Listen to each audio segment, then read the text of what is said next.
అందరికీ నమస్కారం. శ్రీనివాస్ చెప్పే కథలకు మీకు స్వాగతం. ఇప్పుడు మనం వినబోయే సీరియల్ పసుపు తాడు 12వ భాగం.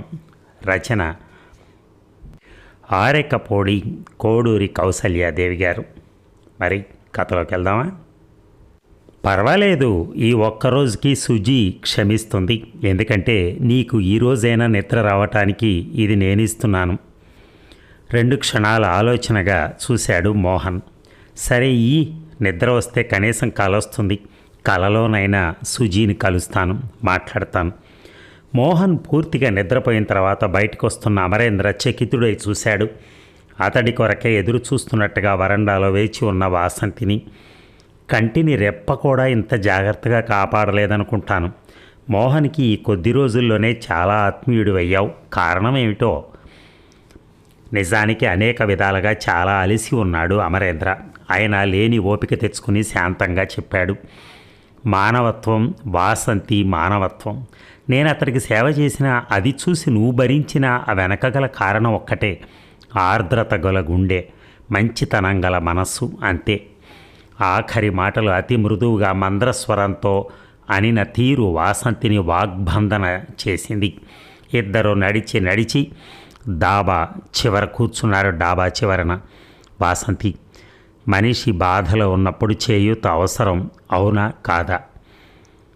ఆ బాధ నిజమైతే కరుకుగా అంది. ఆ మీమాంస మనకెందుకు? మరి ఇది ఏమైనా ధర్మసత్రం అని కానీ కాదు కదా? ఓ, నువ్వు అలా అనుకునేటట్టయితే మోహన్ని తీసుకెళ్ళి మరెక్కడైనా ఉంచుతాను. కానీ నేను మాత్రం అతడికి చేయూతను ఇచ్చి తీరతాను. కారణం ఏమిటి? సంబంధం నిర్వచించలేని అనుబంధం. అంతకంటే ఏం చెప్పను. ఆ అనుబంధం నాకంటే నీకు ఎక్కువ ఉన్నది అని అనుకోను అతడితో. చూసావా, నీ అంత నువ్వే ఒప్పుకున్నావు నీకు మోహన్కి అనుబంధం ఉందని. వాసంతి సమాధానం ఇయ్యలేదు. వాసంతి, చనువుతో ఒక మాట చెప్తే కోపం తెచ్చుకోవని అనుకుంటున్నాను. ఇప్పుడు మాట్లాడలేదు వాసంతి. చెప్పు వాసంతి. పని విషయాలు తప్ప ఇంటి విషయాలు మాట్లాడే అర్హత ఈ నౌకరికి లేదు అంటే నేను ఇక చెప్పేదేం లేదు. అమర్, ఎందుకంత బాధాకరంగా మాట్లాడతావు? ఇటువంటి క్లిష్ట సమయంలో నిజానికి నువ్వు లేకుంటే ఏమైపోయేవాళ్ళం? కర్తవ్యం తెలియక కొట్టుమిట్టాడుతుంటే అన్నీ నీ భుజాలకెత్తుకుని ఇంట్లో వ్యక్తిలా చేశావు అన్నీ. థ్యాంక్స్, ఆ విషయం గుర్తించావు కదా. ఎవరు మాత్రం గుర్తింపరు, గురుడ్డిదానా ఏమన్నా? నీవెంతో పెద్దరికంతో సుజాత వివాహం ఇక్కడ జరపాలని కిషోర్ని కారుని పంపడం వల్లనే కదా ఎక్కువ అల్లరి లేకుండా కనీసం సుజాత అంత్యక్రియలైనా జరపగలిగాం. అవుననుకో. అదే పెద్దరికంతో ఇప్పుడు కూడా ప్రవర్తించు వాసంతి. ఆ కోపం కొంచెం తగ్గించుకుంటే సరిగ్గా కర్తవ్య నిర్వహణ చేయగలవు. నా బాధను సాటి స్త్రీ అయినా సరిగా అర్థం చేసుకోగలదని అనుకోను. నువ్వు పురుషుడవి, అంతేనా? నేను నీకంత పరాయి వాడిన వాసంతి. వాసంతి బదులు చెప్పలేదు. నీ బాధను నీకంటే బాగా అర్థం చేసుకోగలవాడను, నీ శ్రేయస్సుని ఈ ప్రపంచంలో అందరికంటే మిన్నగా కాంక్షించేవాడను కనుకే నిన్ను మొదట్లో హెచ్చరించి నీ ఆగ్రహాన్ని రుచి చూశాను. మోహన్ పెళ్ళాడనున్నది సుజాతనే అని తెలిస్తే నువ్వు తట్టుకోలేవని ఊహించే ఆ వివాహం అక్కడే జరిపించాలని ఏకాఏకిన పోయాను. నిన్ను కలిసి వెళ్ళే సాహసం కూడా లేకపోయింది. ఆ తర్వాత నువ్వు ఆనందయ్య గారు నాకు ఉద్యోగ ఉద్వాసన చెప్పారని అనుకున్నాను. అందుకు తయారయ్యే వెళ్ళాను నేను. కానీ సుజాత మరణం ఈ అనుకోని మలుపును సృష్టించింది. అమర్, పోగాలము దాపురించిన వారు అన్నట్టు ప్రవర్తించాను నేను ఆరంభం నుంచి కూడా అని ఇప్పుడిప్పుడు అనుకుంటున్నాను. లోకజ్ఞానం గల నీ ప్రవర్తనను నా అజ్ఞాన అహంకారాలతో చిన్నబుచ్చాను. ఆ కృతజ్ఞతలు పశ్చాత్తాపాలు వద్దు వాసంతి. నా ఒక్క అభ్యర్థనను మన్నించితే చాలు. ఏమిటి? ఆతృతగా అడిగింది. నాకన్నా నా సేవల కన్నా మోహన్కు నీ సేవలు నీ చల్లని మాటలు ఎక్కువ సేద తీర్చి తేరుకునేట్లు చేస్తాయి. అమర్ దెబ్బ తగిలినట్టే లేచి నిలబడింది చర్రన. వాసంతి, కోపం వద్దని ముందే అడిగాను. అమర్, నువ్వు ఇలా మాట్లాడతావని కల్లో కూడా అనుకోలేదు నేను. మాటలు పూరింపలేక బోరును ఏడవసాగింది. నివ్వెరపోయాడు అమరేంద్ర. నా మాటల్లో తప్పే ఉంది వాసంతి, నిదానంగా ఆలోచించు, ఇష్టమైతేనే ఆచరించు, ఎందుకు అంత కష్టపెట్టుకుంటావు? అమర్, నేను బొత్తిగా మరమనిషిని, మనసు లేని రాయి అని అంచనా వేసుకున్నావు. నువ్వు నన్ను అర్థం చేసుకోలేదు. అతడి సమక్షం నుంచి పరిగెత్తి పారిపోయింది. నిర్ఘాంతపై చూడటం మినహా అమరేంద్రకి ఏమీ అర్థం కాల, ఎటూ పాలుపోలేదు. రాత్రంతా అతడికి జాగారమే, ఆమెకి జాగారమే. ఇక రాత్రంతా నిద్ర లేక అటూ ఇటూ పచారులు చేస్తూనే గడిపిన అమరేంద్ర వేకు అనే వీధి గేటు దాటి ఎవరో త్వరగా నడిచిపోవటం గమనించి వెంటనే తాను బయలుదేరాడు. ఆమె ఎవరో కాదు, వాసంతి. ఆశ్చర్యంతో వెంబడించిన అమరేంద్ర మరింత ఆశ్చర్యం చెందాడు. వాసంతి సుజాతను దహనం చేసిన చోట కూర్చుంది. అక్కడ పూలు చల్లింది, నమస్కరించింది. మతిమాలిన దానిలాగా ఏమేమో మాట్లాడసాగింది. సుజాత, నీ మరణానికి ఒక విధంగా నేనే కారకురాలనేమో అనిపిస్తోంది నాకు. రాత్రింబవళ్ళు నన్ను నేను క్షమించుకోలేక కుమిలిపోతున్నాను. నేను చండశాసనురాలిని కావటంతో నీ మనసు విప్పి చెప్పుకునే అవకాశం లేక ఆనాడు ఇంటి నుంచి పారిపోయావు. ఇప్పుడు మోహన్ నా గుప్పెట్లో ఇరుక్కుని ఉండడంతో నువ్వు ఈ ప్రపంచాన్నే వదిలిపోయావు.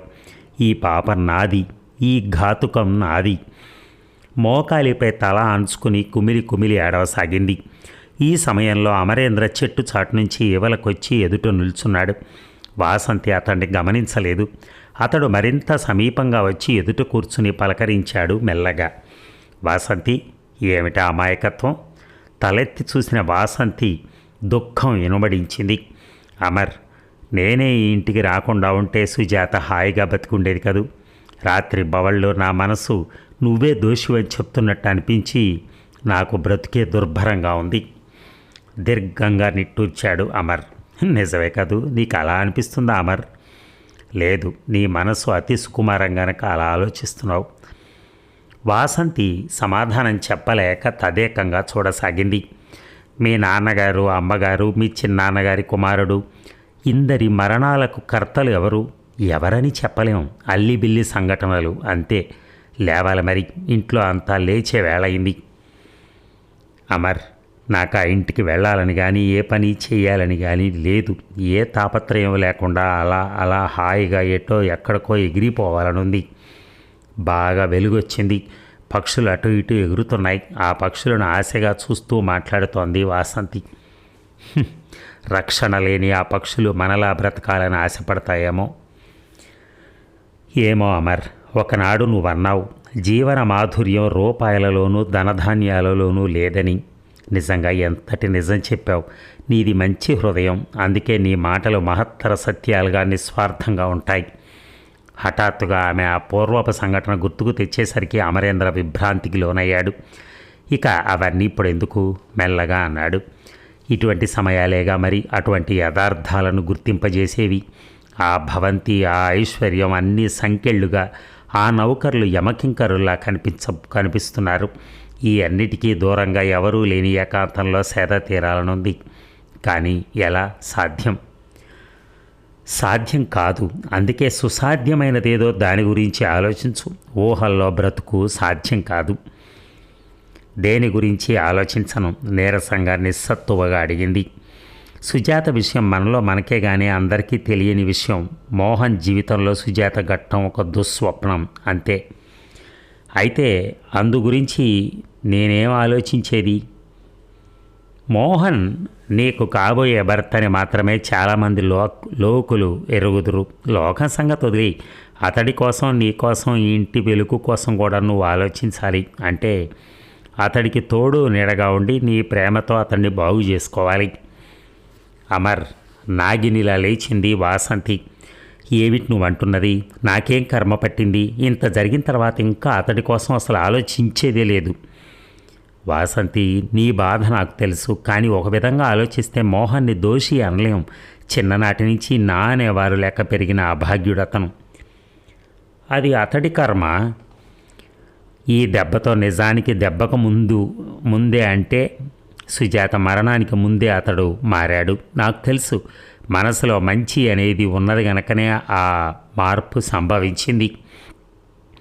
ఆ మంచిని తుంచివేయక నీరు ఆహారంగా నీ ప్రేమాదరణలతో పెంచడం నీ ప్రస్తుత ధర్మం అంటున్నాను నేను. అసంభవం. నేను నీతికి ప్రాముఖ్యమిచ్చే వ్యక్తిని. ఇవన్నీ మర్చిపోయా ఒక్కొక్కడిని. అతన్ని క్షమించగల పాతకాలపు దాన్ని మాత్రం కాను. ఈ ఒక్క మాట విను. నీ వివాహం జరిగిన తర్వాతనే ఇవన్నీ సంభవించాయనుకో, అప్పుడు ఇలా మాట్లాడగలిగి ఉండేదానివా? ఆహా, నేనేం పాతకాలపు దాన్ని కాదు. నీతి బాహ్యులంటే నాకు అసహ్యం. కిషోర్ ప్రవేశంతో సంభాషణ ఆగిపోయింది. ఇక్కడున్నారేమిటి? వాసంతి కోసం అంతా కంగారు పడుతున్నారు. ఏ పని చేయాలో ఏమో చెప్పే నాదుడు ఎవరో లేక అన్ని పనులు ఆగిపోయాయి. నౌకర్లంతా అమర్బాబు ఆజ్ఞల కోసం ఎదురు చూస్తున్నారు. కిషోర్ మాటల్లో కాస్త హేళన ధ్వనించినట్టయి తేరిపారా చూశాడు అమర్. ఆవేశంలో ఉన్న వాసంతి గమనించలేదేమీ. నేను తర్వాత వస్తాను అమర్, మీరు వెళ్ళండి అంది వాసంతి నేలపై మట్టి గుప్పెళ్లతో తీస్తూ. అమర్ కదల్లేదు. ఒక్కతినే వదలటానికే వచ్చానా వెతుక్కుంటూ? పద, ఇలా ఎంత ఏడిస్తే మాత్రం సుజాత వస్తుందా? అబ్బా, నన్ను వదిలిపెట్టు అమర్, తీసుకెళ్ళు కిషోర్ అతన్ని. ఒంటరిగా ఉంటే అసలే మనసు పాడవుతుంది. నాపై గౌరవం ఉంటే దయ ఉంచి లేచిరా. చిన్నాన్నగారిని కూడా ఇక్కడికి రప్పించుకుంటావా బతిమాలటానికి? ఆ మాటలు విన్న వెంటనే లేచొచ్చి కారు వైపు నడిచింది వాసంతి. సుజాతపై అభిమానాన్ని అనురాగాన్ని మోహన్పై చూపించు వాసంతి. నీ ఆదరణ లేని నాడు అతడు ఈ ఇంట్లో ఉండలేడు, మనిషిగా కోరుకోలేడు ఈ దెబ్బ నుంచి. కారు దిగే ముందు హెచ్చరించాడు అమర్. వాసంతి సమాధానం ఇయ్యకనే లోనికి వెళ్ళిపోయింది. అంతవరకు మౌనంగా ఉన్న కిషోర్ అమర్తో అన్నాడు, చూస్తూ ఉండు. మోహన్ని ఈ జన్మలో ఇక లెక్క చేయదు కదా. ఇవాళ రేపో ఇంటి నుంచి నెట్టి వేస్తుంది కూడా. పొగర్లు బాగానే అణిగాయి. నేను సరిగానే విన్నానా? ఇవి కిషోర్ మాటలేనా అన్నట్టున్నాయి నివ్వెరపాటుతో చూస్తున్న అమరేంద్ర చూపులు. ఎవరి పొగర్లు అణిగాయి? ఎవరి గురించి కిషోర్ బాబు నీ వ్యాఖ్యానం? నిశ్చితంగా చూస్తూ సూటిగా అడిగాడు అమరేంద్ర. ఇంకెవరో వాసంతి మోహన్ల ఇద్దరి గర్వాలు అణగారాయి. వాళ్ళకెక్కడైనా ఆకాశం భూమి కనిపించలేదా? మనల్ని పురుగుల్లాగా చూసేవారు కదా. మరి ఇంత నిర్ఘాంతపోయి నిలిచిన అమరేంద్ర ఎలాగో తనను తాను సంభాళించుకుని అనగలిగాడు, మనం ఈ ఇంటికి శత్రువులం కాదు అలా మాట్లాడటానికి అని. వాసంతి నన్నెంత అవమానించి ఉందో నీకు మాత్రం తెలియదా అమర్? ఇక ఇప్పుడు ఇంత గొప్ప చరిత్ర గల ఈమెను ఎవరు వివాహం ఆడతారు? ఇక నేనేగా దిక్కు, కాళాబేరానికి రావాల్సిందేగా. అతడి మొహంలో గర్వం సంతోషం తాండవమాటం గమనించి అమరేంద్ర 2 నిమిషాలు అలా తదేకంగా చూసిన పిమ్మట తాపీగా అన్నాడు, నీది ఇంత కుసంస్కారం అని అన్నాడు అనుకోలేదు కిషోర్. నేను ఎప్పుడూ అనుకోలేదు. I'm sorry. మరి కిషోర్ మాటలని వినగోరనట్టుగా చకచక మోహన్ గదిలోకి వెళ్ళాడు అమరేంద్ర. మోహన్ ఇంకా నిద్రపోతూనే ఉన్నాడు. సుజాత మరణం కంటే కిషోర్ వదిలిన సంస్కారహీన బాణాలు అమరేంద్ర మనసును మరింత వెంకలం చేయగా అతడు ఏ పనిలోనూ మనస్సు లగ్నం కాక మేడంతా కూడా ఏ ధ్యేయము లేకుండా తిరగసాగాడు. ఎప్పటికప్పుడు అన్ని గదులు పరిశుభ్రంగా ఉంచమని నౌకర్లను హెచ్చరించేవాడు. ఆనందయ్య ఆరోగ్యం పరామర్శించే మెషతో అతడి గదిలోకి వెళ్ళి అక్కడ కిషోర్ ఆనందయ్యతో మంతనాలు ఆడుతూ ఉండడం చూసి వెనుదిరిగాడు. రామర్ నీ నుంచి దాపరికమేం లేదు. విల్లు తిరిగి వ్రాయాలనుకుంటున్నాను, అందుకే కిషోర్ని పిలిపించాను. నువ్వెక్కడికి వెళ్ళొద్దు సుమా అన్నాడు ఆనందయ్య. అలాగేనండి, మళ్ళీ వస్తాను. పొలం నుంచి పాలేగాళ్ళు వచ్చారు, వారి జీతాలు అవి ఇవ్వాలి. ఏ వాసంతి చూడటం లేదా ఆ పనులు? ఆనందయ్య ప్రశ్న విని అమరేంద్ర నేల చూపులు చూడసాగాడు. ఏం వాసంతి చూడటం లేదా ఆ పనులు? ఆనందయ్య ప్రశ్న విని అమరేంద్ర నేల చూపులు చూడసాగాడు. పాపం పిచ్చి పిల్ల ఏదో మూలపడి ఏడుస్తోంది కాబోలు. పోనీలే ఆ పనులు నువ్వు చూడు. వాసంతిని ఒకసారి ఇలా రమ్మను. వాసంతితో మాట్లాడే ఇష్టం కూడా లేదు అమర్కి. ఆ సమయంలో ఆమె ఏదో ఒక తర్కానికి దిగుతుంది. అయితే తనకు తర్క వితర్కాలు జరపగల శక్తి లేదు. మామూలు మాటలే మాట్లాడలేని నీరసం ఆవహించింది అతడిని. ఇక అనుకోకుండానే ప్రతి పనిలో తన ప్రమేయం ఉంటున్నది ఇటీవల. కానీ నీవెవరు, నీకెందుకు అని ఎవరైనా అడిగితే తల వంచుకోవాలి. అలా అడిగించుకునే పరిస్థితి రానేకూడదు. అందుకేం చేయాలి? అక్కడి నుంచి వీలైనంత త్వరగా నిష్క్రమించాలి. ఈ కష్ట సమయంలో వదిలిపోయాడనే అపప్రద మాత్రం కొని తెచ్చుకోక ఈ గొడవలు విచారాలు కొంత తగ్గించి మనసులు కుదుట పడిన తర్వాత ఆనందయ్య గారి అనుజ్ఞ తీసుకుని వెళ్ళిపోవాలి. ఇక ఎక్కడో సన్నగా మాటలు వినవచ్చి అమరేంద్ర ఆలోచనలకు అంతరాయం ఏర్పడింది. అప్రయత్నంగానే అన్ని మాటలు వివరంగా వినవచ్చాయి. వాసంతి ముసలి పరిచారిక ఒక ఆమె మాట్లాడుతున్నవారు. ఏ పనైనా సరే నన్ను అడగనవసరం లేదు, అమర్ బాబు చెప్పినట్టుగా చేసుకుపోండి అంటోంది వాసంతి. అలాగేనమ్మా, కానీ మీ మాట తీసుకోలేదని కోపం చేస్తారేమో మీరు అని భయం అంటోంది దాసి. అటువంటిదేం లేదు, అమరేంద్ర గారికి అన్నీ నాకంటే బాగా తెలుసు. ఆయన పరాయి వారు కూడా కాదు, ఇంటికి కావలసిన వారే. ప్రత్యక్ష పరోక్ష శ్రోతలిరువురు కూడా ఉలిక్కిపడ్డారు. ఏమిటి వాసంతి ఇంత అనూహ్యంగా మారిపోతోంది? అమరేంద్రకు చిత్రమైన ఆశ్చర్యం కలిగింది. త్వరగా కాలకృత్యాలు ముగించి మోహన్ వద్దకు వెళ్ళేటప్పటికీ అప్పటికే అక్కడ వాసంతి ఉంది. తటపటాయిస్తూ అమరేంద్ర బయటనే ఆగిపోయాడు. నా మానాన నన్ను పడుండని వాసంతి, పదే పదే నన్ను నిందించకు అంటున్నాడు మోహన్. లోకమంతా నిందించుతోంది, నేనే కాదు. కానీ నాకు ఈరోజు ఈ గతి వచ్చింది. ఇక వాసంతి, నేను వెళ్ళిపోతాను, ఇక్కడ ఉండను. కనీసం నిందలు మాత్రం వేయకు. నాకేది విని భరించి సహించగల ఓర్పు నాకు లేదు. వెళ్ళు. అదే నేను చెప్పాలనుకుంటున్నాను. ఇక ఏ సంబంధంతో ఈ ఇంట ఉంటావు? ఉండేందుకు నీకిష్టమైన అట్టి పెట్టుకునేందుకు మాకిక ఓపిక లేదు కరాఖండిగా అంది వాసంతి. మోహన్ ముఖము కంఠము కూడా వాడిపోయాయి. నేనేమీ కానా వాసంతి? ఏ సంబంధం లేదు మన మధ్య? దీనంగా అడిగాడు. ఏ ముఖంతో అడుగుతున్నావు ఆ మాట నువ్వు? వెళ్ళిపోతాను వాసంతి. ఈ కర్మకాండ పూర్తి కానీ ఇంకెప్పుడు ముఖం చూపను. కర్మకాండతో నీకేం పని? ఎంత నిర్దయగా మాట్లాడుతున్నావు. దయ ఎందుకు చూపాలి? మా ఇంటి పరువును నాశనం చేసినందుక? నా జీవితంతో చెలగాటం ఆడినందుక? నా చెల్లెల్ని హత్య చేసినందుక? అంతకంతకో ఆవేశంతో రెచ్చిపోయింది వాసంతి. మొదటివన్నీ నిజమే, కానీ నీ చెల్లెలు నేను హత్య చేయలేదు. ఆమె అదృష్టవంతురాలు గనక తన దారి తాను చూసుకుంది. నిత్యం క్షణక్షణం చస్తున్నవాడిని నేను. మాటలు బాగా నేర్చావు. నీ కారణంగా కాదు సుజాత చనిపోయింది. నీ వంటి వాడు కట్టే పసుపుత్రాడికి ఉరిత్రాటికి భేదం లేదని తెలియని అమాయకురాలు నీ వల్లనే బలి అయిపోయింది. నిజమే, అందుకు శిక్ష కోరుతున్నాను వాసంతి. సుజాతను దహనం చేసిన చోటే నన్ను సజీవ దహనం చేసి నేను సిద్ధంగా ఉన్నాను. మరి వినలేని అమరేంద్ర లోనికొచ్చాడు క్షమాపణలు కోరుతూ. క్షమించు వాసంతి, మీ ఇరువురి మధ్య నేను రాకూడదు, కానీ పరిస్థితి అటువంటిది. వాసంతి, నేనేం చెప్పాను? నువ్వు చేస్తున్నదేమిటి?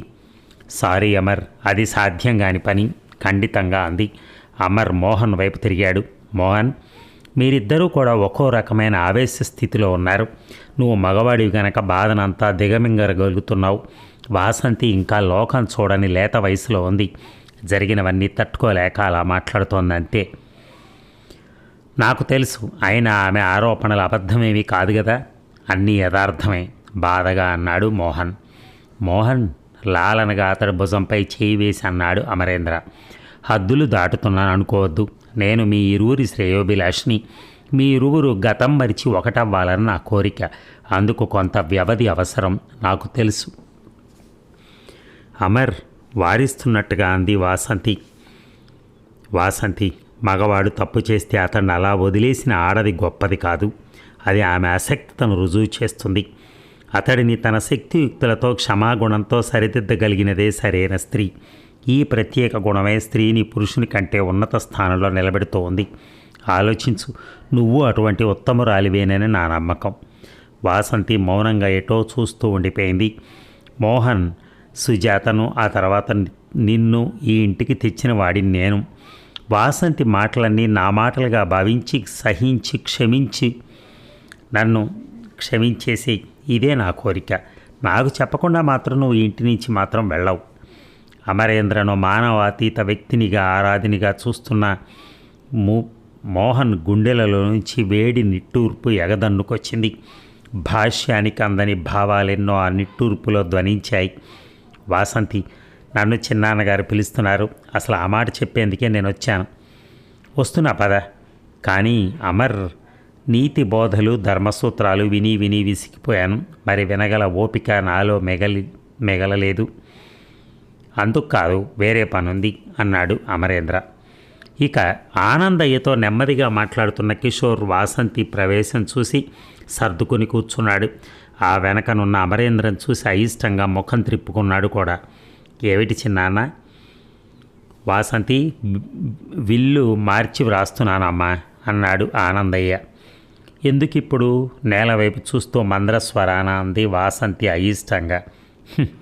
చిన్నపిల్లలే కాలం తీరి కళ్ళ ముందు పోతుంటే ఇక మా బ్రతుకులకేమిటి భరోసా?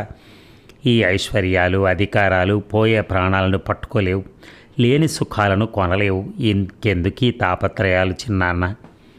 మాటలు ఆడలేకపోతున్నట్టుగా కాసేపు కూర్చున్నాడు ఆనందయ్య.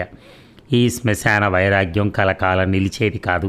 కష్టాలు వచ్చినప్పుడు సున్నిత హృదయులు ఎవరికైనా అలాగే విరక్తి కలుగుతుంది. కానీ ప్రపంచానికి మన విరక్తి, మన బాధ అక్కర్లేదు. దాని పోకడ దానిదే. పోయిన వారికి ఏవో చేయాలి, ఉన్నవాళ్ళము బండిని ముందుకు లాగాలి. అందుకు డబ్బు అవసరమే. వాసంతి జవాబు ఇయ్యలేదు. ఏమీ రాయక వదిలితే వారసులమంటూ వచ్చే హీనులు ఎందరో తయారవుతారు. అంతా నా తదనంతరం నీకే చెందేటట్టు వ్రాస్తున్నాను. ఎలా ఖర్చు పెట్టినా నీ ఇష్టం. అప్రయత్నంగా వాసంతి అమరేంద్ర వైపు చూసింది. ఆమెనే చూస్తున్న అమరేంద్ర త్వరగా చూపులు త్రిప్పుకున్నాడు. ఆనందయ్య అభిలాష పట్ల పూర్తి అయిష్టత ద్యోతకమవుతోంది వాసంతి ముఖంలో. చిన్నాన్న, నేను ఒక మాట చెప్పచ్చా? చెప్పమ్మా, ఇంకెవరున్నారు? నాకేం చెప్పేందుకేనా? మీ ఇష్ట ప్రకారమే కానివ్వండి. ఈ ఆస్తికి ధనానికి అంతకు నేను ఒక ట్రస్టీగా మాత్రమే ఉంటాను. కానీ నా స్వప్రయోజనాలకు వాడుకోను. దెబ్బతిన్నట్టుగా చూశాడు ఆనందయ్య. నువ్వు తినరానంత తాకరానంత పాపిష్టి సొమ్ము కాదమ్మా ఇది. కష్టార్జితం, నా కష్టార్జితం.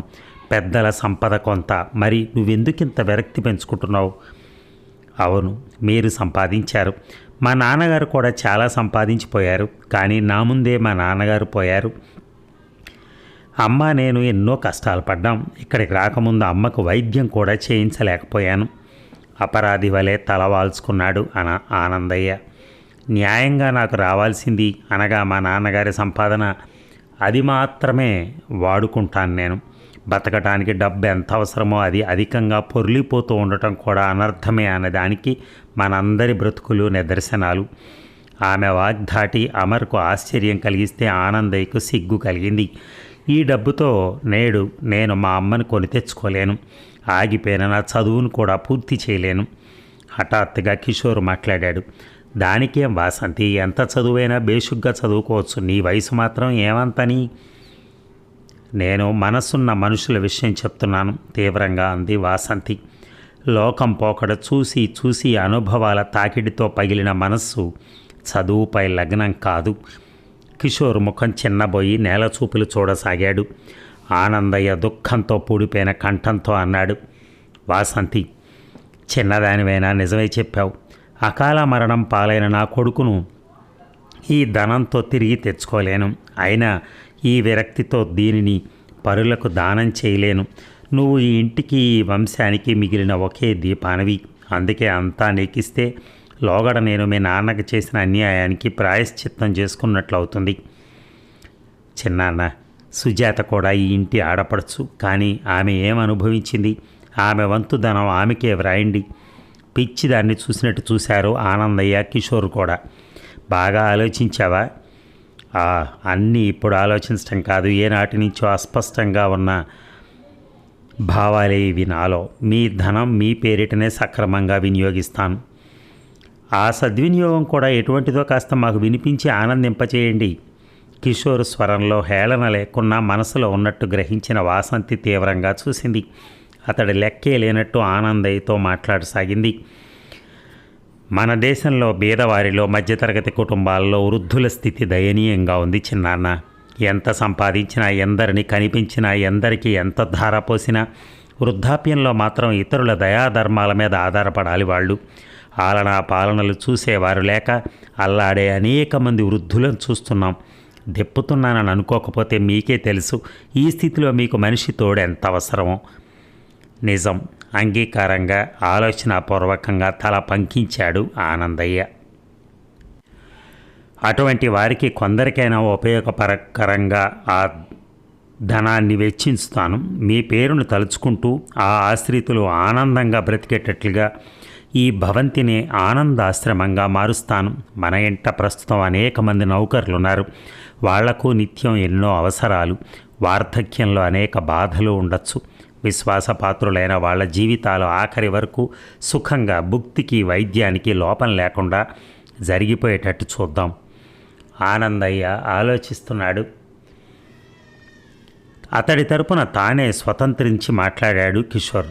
ఆనందయ్య గారు, ఎవరిని సలహా అడగకుండా మీ ఆస్తిని మీ ఇష్ట ప్రకారం పూర్తిగా వాసంతికే వ్రాసేయటం తెలివైన పని. ఆవిడ ప్రస్తుతం ఒక వివశతలోనో విరక్తిలోనో పడి వివేకంగా మాట్లాడటం లేదు.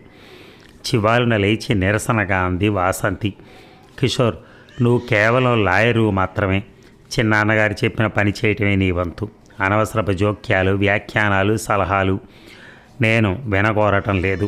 నేనుంచి పెనతండ్రిని ఉద్దేశించి చెప్పింది. ఆలోచించే వ్రాయండి చిన్నాన్న. ఇవాళ ఈ క్షణంలోనే వ్రాసేయాలని ఆడటం ఎందుకు? రేపు రాయండి. ధన ప్రలోభం చాలా చెడ్డది. ముందు ముందు నాలో ఈ మంచి భావాలు మారిపోయి స్వార్థం ఏర్పడవచ్చు. లేదా నా చుట్టూ ఇంత ధనాన్ని చూసి స్వార్థపరులు ఎవరైనా మోసాల్లో దింపచ్చు. అందువల్ల ఇప్పుడే అన్నీ విడివిడిగా పకడ్బందీగా వ్రాయమని నా కోరిక. గబగబా వెళ్ళిపోబోతున్న వాసంతిని, ఆగు వాసంతి, ఒక్క మాట అన్నాడు ఆనందయ్య. చెప్పండి చిన్నాన్న. ఈవేళ ఒక్కతివి. రేపు వివాహమవుతుంది. పిల్ల పాప కలుగుతారు. మోహన్ ఆదాయం అంటూ ఏమీ ఉన్నట్టు కనిపించదు. మరి మొత్తం అంతా ఇలా దాన ధర్మాలు చేస్తే నువ్వు అతి సాధారణంగా బ్రతకాలి. నువ్వు బ్రతికిన మోహన్కు అలాంటి జీవితం ఇష్టం లేదు కదా. అతడికి అండదండలు, దర్జాలు కావాలి, ఆడంబరాలు కావాలి. అతడెవరు? అతడి జీవితం గురించిన చింత మనకెందుకు? అదేమిటి? మోహన్తో నీ వివాహమైన తదుపరి విషయం నేను మాట్లాడేది. అసంభవం. ముఖం అరుణబింబమే కాగా ఆమె మాటలకు గది దద్దరిల్లింది. మోహన్ నాకేమీ కాబోడు. కేవలం మీ మంచితనం వల్ల సుజాత ఆత్మశాంతి కొరకు మాత్రమే అతడిక్కడున్నాడు ప్రస్తుతం. కొద్ది రోజుల్లో అతడి దారి అతడిది. అంతేనా? నిజంగా నువ్వు తొందరపడుతున్నావు వాసంతి. మోహన్ ఏదో చెప్పాలనుకున్నా చెప్పలేక ఆయాసం పడిపోసాగాడు ఆనందయ్య. అంతవరకు తటస్థంగా కూర్చున్న అమర్ లేచి పరుగున ఆనందయ్యను పట్టుకున్నాడు. వాసంతి ఫోన్ దగ్గరికి పరిగెత్తింది.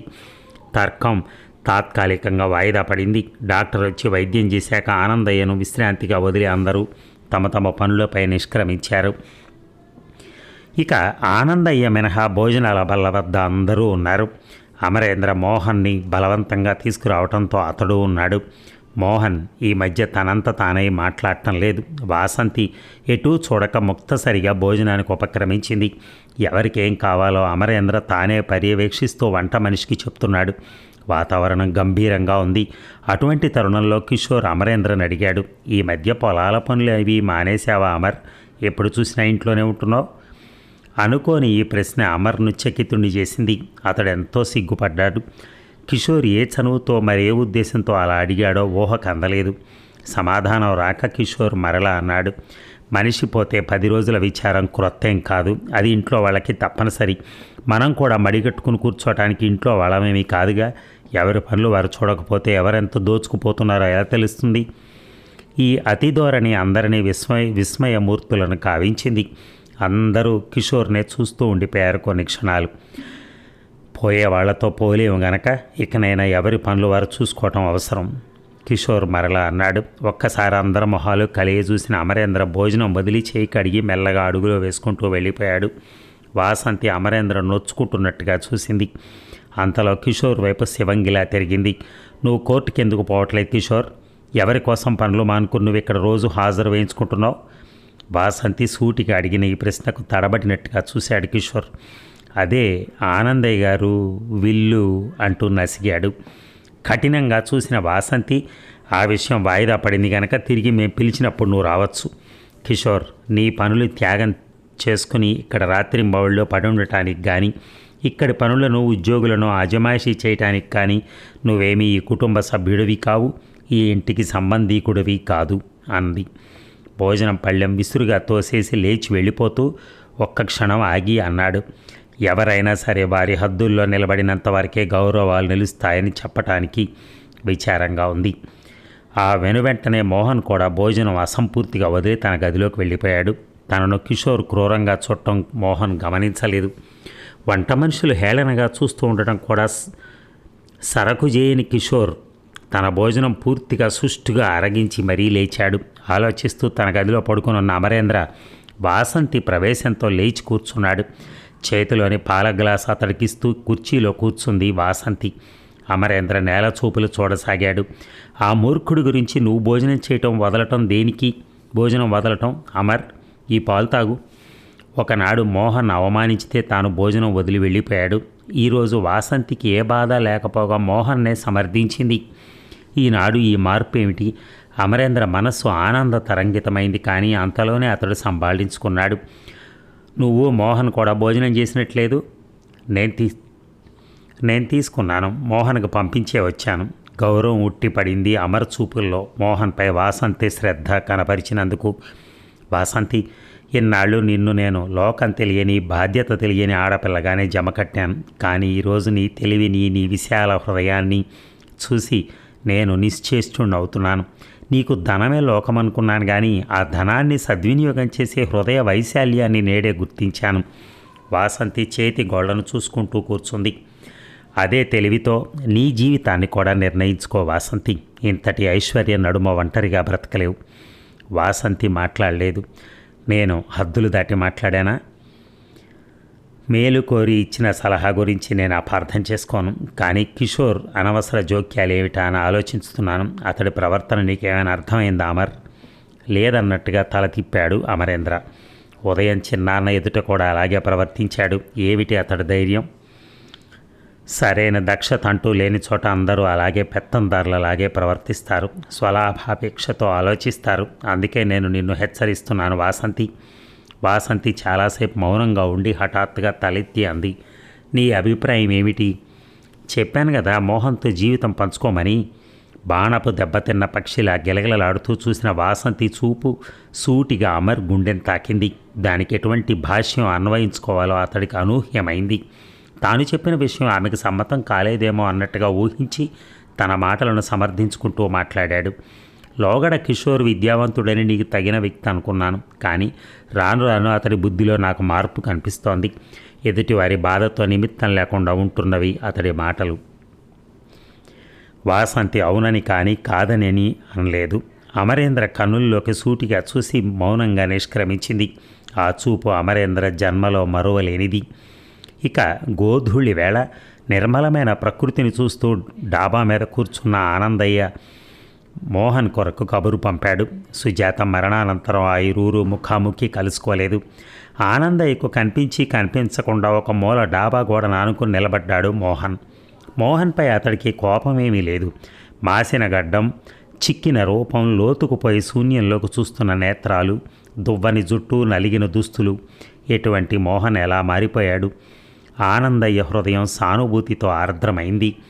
నిత్యం ఖరీదైన దుస్తులతో, చెదరని ముస్తాబులతో, సవిలాసంగా, దర్పంగా, విచారమే ఎరగనట్టుండే విలాస పురుషుడు ఈనాడు ప్రియమైన వ్యక్తి వియోగంలో ఎలా మారిపోయాడు! విధి విలాసాలు ఒక్కొక్కప్పుడు ఎంత వికృతంగా ఉంటాయి అనుకున్నాడు ఆనందయ్య. కూర్చో మోహన్. మౌనంగా కూర్చున్నాడు. కానీ అతడు మొహం ఎత్తి చూడటం లేదు. మోహన్, ఎన్నాళ్ళు ఇలా కుళ్ళిపోతావు? అలా గదిలో పడి కొంచెం ఇలా బయటకు వచ్చి తిరుగుతూ ఉండు. మాట్లాడకపోగా మోహన్ ముఖం మరింత భూమిలోకి కృంగిపోయింది.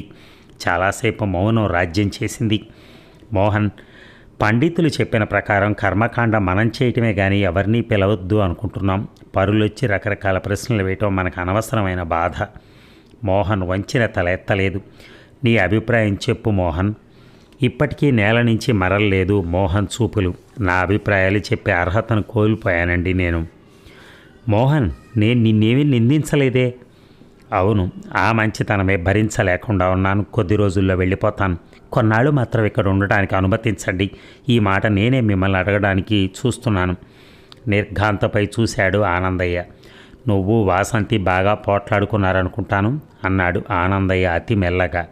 లేదండి, ఎవరో అనటం ఎందుకు, నా నేరం స్పష్టంగా కనపడుతూ ఉంటే. "హ్మ్, కారణం ఎవరూ కాదు, కర్మలు అంతే మోహన్. మరిచిపోమ్మని అనలేను. అగ్నిగుండం ఆరకపోయినా చల్లబరిచేందుకు ప్రయత్నించుదాం. ముందు కర్తవ్యం ఏమిటో నిర్ణయించుదాం." మోహన్ సమాధానమేమీ చెప్పక మౌనంగా ఉండిపోయాడు. మాటలాడు మోహన్. తెగిన గాలిపటానికి ఇక కర్తవ్యం ఏముంటుందండి? అలా నిన్ను నువ్వే కించపరుచుకోవద్దు. వాసంతి నువ్వు రాజీ పట్టడానికి ప్రయత్నించండి. ఒక పొరపాటు జరిగిపోయింది, మరొక పొరపాటు మాత్రం జరగనీయకుండా చూడు. మీ ఇరువురిది లోగడనే నిశ్చయమైన వివాహం. నువ్వెక్కడికి పోవద్దు, ఇక్కడే ఉండమని నా కోరిక. మనసులు అవే సర్దుకుంటాయి, పట్టుదలలు వీగిపోతాయి అనునయంగా అన్నాడు ఆనందయ్య. ఇక గజిబిజిగా ఉన్న మనసుతో ఏకాంతం కోరిన వాసంతి మేడ వెనకనున్న అంగణంలో ఒక మూల కూర్చుంది, అస్తమిస్తున్న సూర్యబింబాన్ని చూస్తూ. ఆ ఎదుటి గదిలోనే సుజాత, తాను, తన స్నేహితులు సన్నిహితంగా కబుర్లు చెప్పుకుంటూ కూర్చునేవారు. ఆ పక్క గదిలోనే అమర్ ఉండేవాడు. అక్కడే సుజాత మృతదేహాన్ని ఉంచారు. అక్కడే మోహన్కి తనకి వాగ్యుద్ధం జరిగింది. ఎంత దారుణమైన అనుభవం ఇది! ఇక అక్కడి నుంచి మోహన్ గది కనిపిస్తోంది. అతడు సుజాత చిత్రపటం ముంగిట దీపం వెలిగించి తదేకంగా చూస్తూ చిత్ర ప్రతిమలా నిలబడటం స్పష్టంగా కానవస్తోంది. మోహన్ నిజంగా మారాడా? నిజంగా అతడు సుజాతను గాఢంగా ప్రేమించాడా? సంధ్య చీకట్లు అలుముకున్నందువల్ల ఆమె ఎవరికీ కనిపించగల అవకాశం లేదు, తోటలో దీపాలు లేనందున.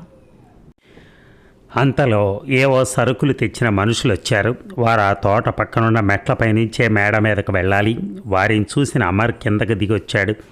వారి మాటలన్నీ వాసంతికి స్పష్టంగా వినిపిస్తున్నాయి.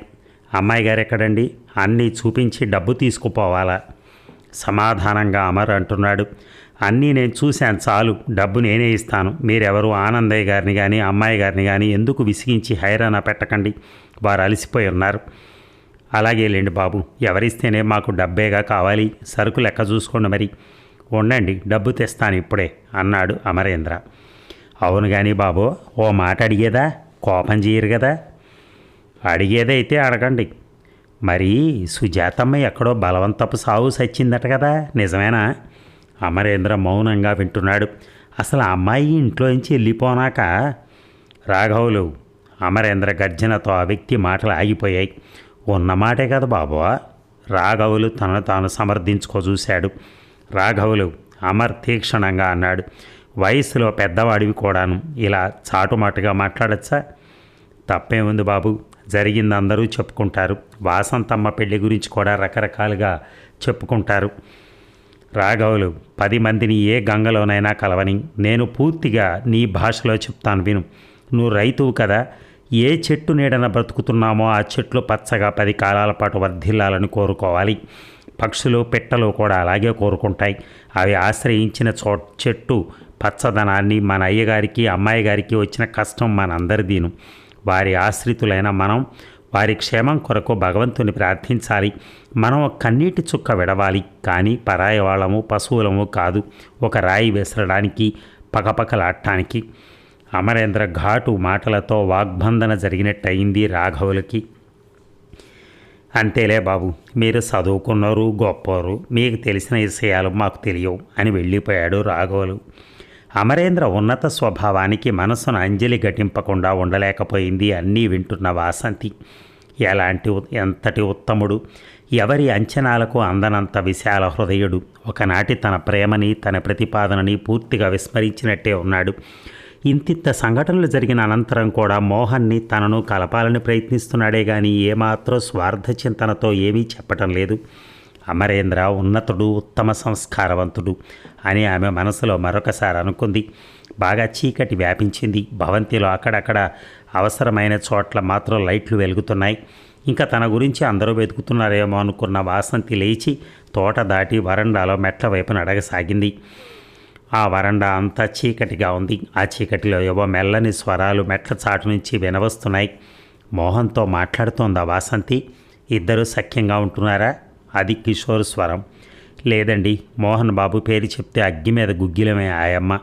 అమర్ బాబుతో మాత్రం అస్తమాను ఏవో మంతనాలు. ఆయన మాట అంటే శానా గురి. ఈ వివరాలు నివేదించుతున్నవాడు వంట మనిషి. ఏడిశాడు. వాడు ఒక నౌకరే కదా, వాడే బెడద అంతగా లేదులే. ఏదో విధంగా మోహన్ గాడినే తప్పించాలి అని కిషోర్ అన్నాడు. అమ్మమ్మమ్మ, అలా అనుకుని ఏమారి ఉండకండి. మీ అంత చనువు లేకున్నా, అంత చదువు లేకున్నా నాకు అమర అందగాడు. పనుల దక్షత తెలిసి మాట మన్నన ఎరిగున్నవాడు. వయసు కూడా మీకంటే బాగా తక్కువ. అతడికి 30 కూడా లేదు, మీకేమో 45. చాలు చాలు, అవన్నీ నేను చూసుకుంటాలే. తన వయసు గురించి వినటం ఇష్టం లేనట్టుగా కసురుకున్నాడు కిషోర్. నాకు తెలిసింది చెప్పానండి, ఆ పైన మీ ఇష్టం. ఇద్దరు ఎప్పుడు దగ్గరగా తిరుగుతూ ఉంటారు. ఏమో ఏ పొట్టలో ఏ పావుందో. నిజమేలే, ఇదిగో ఇది ఉంచు, ఇప్పటికీ జాగ్రత్తగా కనిపెడుతూ ఉండు అందరినీ. మీరు చెప్పాలా బాబు? అయినా ఏదో ఎందుకైనా మంచిదని జాగ్రత్త పడుతున్నాను కానీ ఆ ముసలాడు కాస్త గొట్టుకోమంటే దీనికి దిక్కెవరో. కిషోర్ జంకుగుంకులు లేకుండా మాట్లాడుతున్నాడు. నిజం చెప్పారు బాబు. అసలు ఇన్నేసి కథలున్న కుటుంబంలో పిల్లని ఎవడో మీ బోటి మంచి మనసున్నోడు తప్ప అందరూ చేసుకుంటారా? అక్కడికక్కడే ఇరువురిని చెడామెడా వాయించాలనుకున్నంత ఆగ్రహ వైశాలకు లోనైనప్పటికీ ఎలాగో తమాయించుకుని అంతా విన్నది వాసంతి. ఏమీ ఎరగనట్టే నిశ్శబ్దంగా తన గదికి వెళ్ళిపోయింది. ఎంత నిభాయించుకున్నప్పటికీ ఆమె కోపం ఆగటం లేదు. వంట వాండి తన గదిలోకి కబురంపి అప్పటికప్పుడే తొలగించి పారవేయాలనిపించి, కానీ అది తేలికైన పని కాదు, తెలివైన పని కూడా కాదు. అమర్ని సలహా అడగాలి. కానీ అమరేంద్ర వచ్చి ఎదుట నిలవగానే వాసంతి ఏమీ చెప్పలేకపోవటమే కాక అతడిని కన్నెత్తి కూడా చూడలేకపోయింది. ఏమిటి వాసంతి? అరుణిమ దాల్చి భారంగా వాలిపోతున్న ఆమె ముఖాన్ని ఆశ్చర్యంగా చూస్తూ ప్రశ్నించాడు అమర్. వాసంతిలో తనెన్నడూ చూడని కొత్త రూపాన్ని చూస్తున్నాడు అతను. ఆమె స్త్రీ సహజమైన సిగ్గును ప్రదర్శించగా ఏనాడు చూడలేదు ఇదివరలో. ఈ రూపం ఈమెకు కొత్త. చెప్పదలుచుకున్న మాటలని, జారీ చేయదలుచుకున్న ఆజ్ఞలను గడగడ దర్జాగా వినిపించడమే కానీ సిగ్గు సంకోచాలనేవి వాసంతి నిఘంటువులోనే లేవు అనుకున్నాడు అమరేంద్ర. ఏమవుతోంది ఆమెకి? అమరేంద్ర కారణం ఊహించలేని మూర్ఖుడేం కాదు. స్త్రీలోని సిగ్గు హొయలు బహిర్గతమయ్యేది ఆమె వాంఛించే పురుషుని సమక్షంలోనే. కానీ అమరేంద్ర నిండు పాత్ర వంటివాడు. ఇప్పుడే బజార్ నుంచి కొన్ని సరుకులు వచ్చాయి, ధరల వివరాలు చూస్తున్నాను. ముఖ్యమైన పని కాకుంటే మనం రేపు మాట్లాడుకోవచ్చా వాసంతి? ముఖ్యమే అమర్, కూర్చో. సరే, ఏమిటి చెప్పు? టేబుల్ చివరన ఆనుకుని నిలబడి ఆమె భావాలను తెలుసుకోవటానికి ప్రయత్నిస్తూ అడిగాడు. అప్పటికి ముఖమెత్తి మాట్లాడింది వాసంతి. వంటవాడు వీరయ్యని ఈ క్షణమే పని నుంచి తీసి పారేయాలి. అమర్ మౌనంగా ఆమె ఇంకా ఏం చెప్తుందో చూస్తున్నాడు. ఆ పని చేసే ముందు ఒకసారి నీకు చెప్పడం మంచిదని. కారణం సామాన్యమైంది కాదు, విశ్వాసఘాతుకత్వం. వివరంగా నేను వినకూడదా? చెప్పలేను. కిటికీలోంచి చీకట్లోకి చూస్తూ అంది వాసంతి. ఏమైనా ఎదిరించి మాట్లాడా? అటువంటి తప్పిదమైతే నీ వరకు రానివ్వటం దేనికి? అప్పుడే బయటికి నెట్టేసి ఉండేదాన్ని. మరి కారణం చెప్పకుండా తీసివేస్తే గొడవ కాదా? అందులోనూ ఈ స్థితిలో పోయి ఇంటి గుట్టంతా బయట వాగుతారు కదా కక్షతో. వాడి ఇంట్లో ఉంటేనే ప్రమాదం అనిపిస్తోంది. ఎవరికి? నీకు, మోహన్కి. అమరేంద్ర కనుబొమ్మలు ముడిపడ్డాయి. ఏమిటో నాకు వివరంగా చెప్పు వాసంతి. ఆవేశం అణుచుకుంటున్నట్టున్న ముఖంతో మెదలక నిలబడింది వాసంతి. అడుగులు ముందుకేశాడు అమరేంద్ర. ఎలా తెలుస్తుంది చెప్పు? నువ్వు చెప్పకపోతే మెల్లగా బొజ్జగింతున్న స్వరంతో. పోనీ కింద పని చూసుకుని ఒక పావుగంటలో వస్తాను, అప్పుడు చెప్పు అని అమరేంద్ర మరలా తిరిగి వచ్చేసరికి ఆమె తన గదిలో లేదు. కిషోర్తో మాట్లాడుతోంది వాసంతి. అమరేంద్ర చాటుగానే ఉండిపోయాడు. వాసంతి, నా మాటలు అర్థం చేసుకోవే. ఏమిటి? నువ్వు డబ్బుని చెల్లాచెదురుగా విసిరివేస్తానంటాం మీ చిన్నాన్నగారికి కూడా ఇష్టం లేదు. ఓహో, అంతా నీ పేరనే వ్రాయించుకో. హాయిగా బిడ్డ పాపలతో 10 తరాలు లోటు లేకుండా బతకచ్చు. ఈ అమూల్యమైన సలహాకు తమకెంత ఫీజు చెల్లించాలి నేను? ఆ మాటల్లో ఎగతాళి అర్థమైనా కానట్టే ఒక ఏడవలేని నవ్వు నవ్వాడు కిషోర్.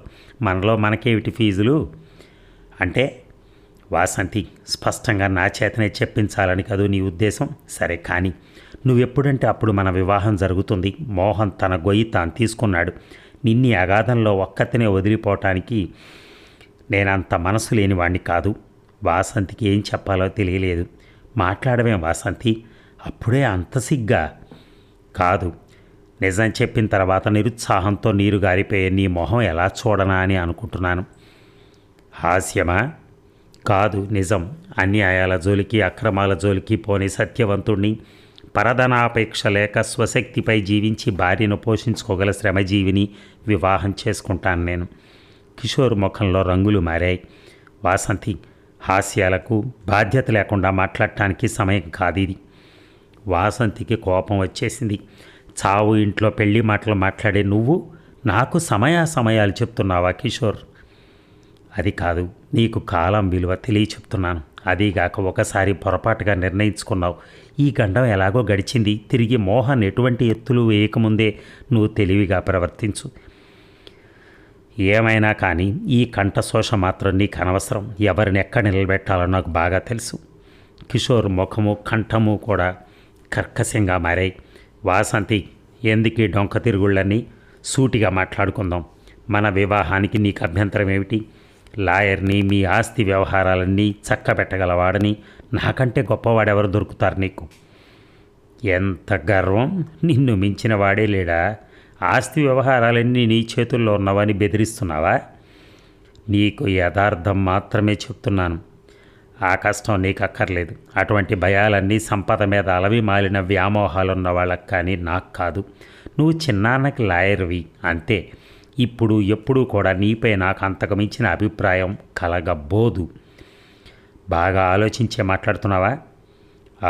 కోర్టు వ్యవహారాల కోసం ప్లేడర్ని, వైద్య సహాయం కోసం డాక్టర్ని, మంచి తిండి కోసం వంటవాడిని ఇలాగ ఎంచుకుంటూ పోతే అసలు ఒక్కొక్కరు ఎందరినీ వివాహం ఆడాలి? ఎంత పొగరు! Kishore, shut up, be in your limits. బిగ్గరగా అలవిమాలిన కోపంతో అంది వాసంతి. చింత చచ్చిన పులుపు చావలేనట్టుంది నీ కోపం. జరిగిందంతా నీ ఇంటి గుట్టంతా ఎవరికి తెలియలేదనుకుంటున్నావు కాబోలు. అలా వీధిలోకి వెళ్ళి విను. పదుగురు ఎలా పకపకలాడుతున్నారో. నువ్వు అమరగాడు రహస్యంగా ఉన్నదనుకుని విర్రవీగుతున్నారనుకుంటాను. ఇంకా తెలియని వాళ్ళుంటే నేనున్నాను తెలియజెప్పటానికి. ఎవడు నిన్ను పెళ్లి చేసుకుంటాడు? అతి నిదానంగా జవాబు చెప్పింది. అటువంటి చెత్త కుళ్ళు భావాలు లేని సంస్కార హృదయుని, ఆరోగ్య మనస్కుని చేసుకుంటాను. ఇంతకీ నీకెందుకు మాపై ఎంత కక్ష తెలుసుకోవచ్చా? వికటంగా నవ్వాడు కిషోర్. చెప్పనా? దారి తప్పి నడిచే వాళ్ళందరిపై సంఘానికి కక్ష, అల్పభావాలు ఉండి తీరతాయి. సంస్కారాలు, విశాల భావాలు పుస్తకాల్లో మాత్రమే కనిపిస్తాయి.